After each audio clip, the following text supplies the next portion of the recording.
So guys, today on the Daily Drift, I'm going to talk to you all about seating position.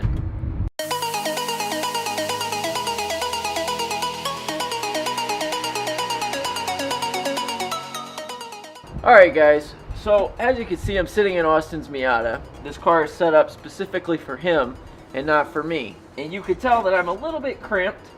My legs are hitting on the steering wheel and my feet are not exactly in a very good position for me.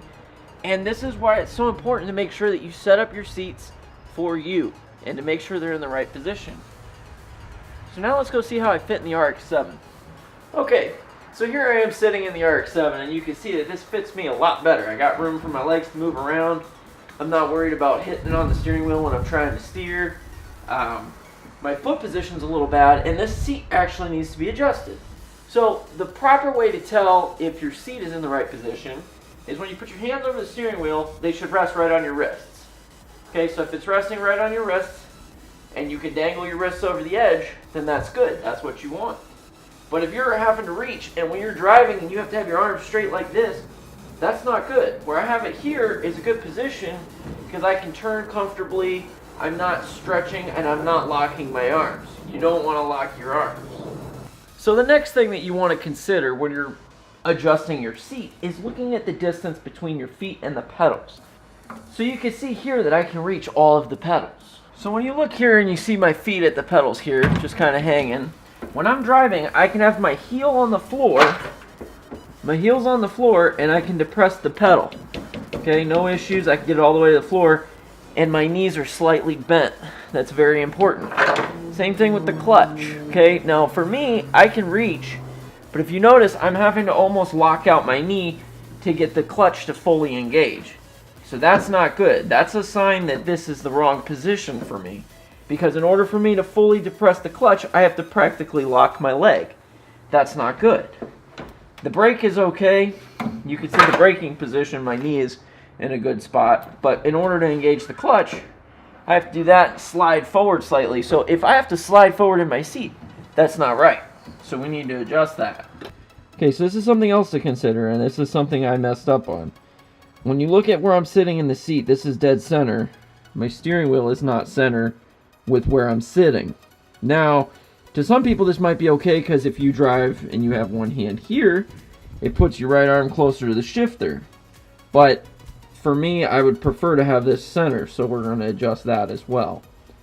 The next thing you want to consider is your positioning of the seat, whether you want to be further reclined or further forward.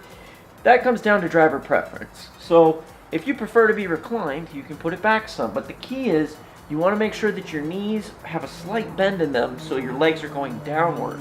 You don't want your legs to be locked out or completely flat against the floor. Now, if you're taller, you may have to have the seat lower. You may have to sit super low in the seat just to fit under the car. That's possible. So you might be sitting in a more lean back position. It really is just dependent on you, the driver, and what you feel most comfortable in. Because if you're not comfortable driving your car, you're not going to be able to perform as well as you need to. So now I'm going to go and make some adjustments to my seat, put it in, and see how much better I fit in this thing now. Okay, so now we got the seat in. It's not bolted in, but it's roughly where it needs to be. The alignment is there. The seat is as low as it's going to go for me. I can't get this thing any lower than it already is. Let's put the helmet on and see how it feels. Now, ideally, you would want to be lower than this, but this is as low as I can get, just with my seat the way it is. So if I'm sitting and I'm here, I can still get my head under this, hang on my head here. You can hear it still clunking every now and again, but for the most part, it's clearing. So this is about as good as I'm going to get it. Now, again, ideally, if you can, you should sit as low as you possibly can, but I'm literally on the floor. I think the only other way that this is going to get any lower is if I modify my floorboard. But right now, this is going to have to do. Okay, so now you got the seat adjusted. You've got it lined up center. You can reach all of your controls with no issues. Your feet are in the right position. Your knees are slightly bent, so that way when you use this, even if you go to the floor, it doesn't completely lock your legs. Very important. You can reach all of the controls. That's the most important thing. But one of the things that I see all too often is people not bolting their seats down completely. So you should be able to move all over it. And this seat should not move anywhere. If this seat can move, you need to tighten some stuff down. That's a huge thing. Because the point is, this is going to hold you and keep you in here. And if it's holding you tight, but the frame isn't tight and you're moving all over the place, it defeats the whole purpose. So you got to make sure that these things are in here tight. And if it's in here tight and you can't move it, then you're good. And you're almost ready to get out there and start drifting. Let's take a look at the next thing.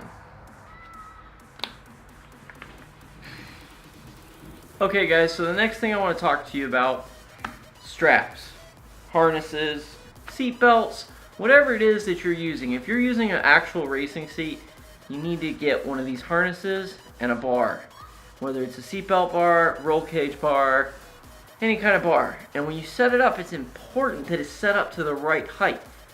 Now that my seat's in the right position, I know for sure that these straps should be completely at least vertical with the top of my shoulder, or maybe my shoulders can be slightly down. But never should the anchor point be below the height of my shoulders. If you get in an accident, it's going to compress your spine. Nobody wants that. Fortunately, when I had the roll cage done, the seat was set up good and we were good to go. This is ideally what I want. My only complaint and the only issue that I'm going to have is a little bit of clearance with my head, but outside of that, it's great. So I'm very ecstatic with how this turned out. So guys, now that we got our belts set, we have our seat position set good, we're in a good position, my arms are slightly bent. When I go like this, I can hang my wrists over the top, which is exactly what we want. I can, using my heel, depress the clutch all the way and not actually straighten my leg, which is positive. I can apply gas, I can apply the brake, same thing. I also have room for heel toe, so it's perfectly set up. So if you guys like this video and other drift content just like it, consider subscribing, because me and my brother are always uploading something crazy or stupid. It's not always drifting, but it's always fun. So if you guys want to see more of this stuff or more action like this, feel free to hit that sub button right down in that corner. Or is it this corner? Or that corner? Or that? I don't know the corners. It's one of the corners. I hope that you enjoy it. I hope you had a wonderful day. And just remember guys, keep drifting simple. So now that your seat's ready to go and you're fully prepped to drift, go slice some tires and kill it.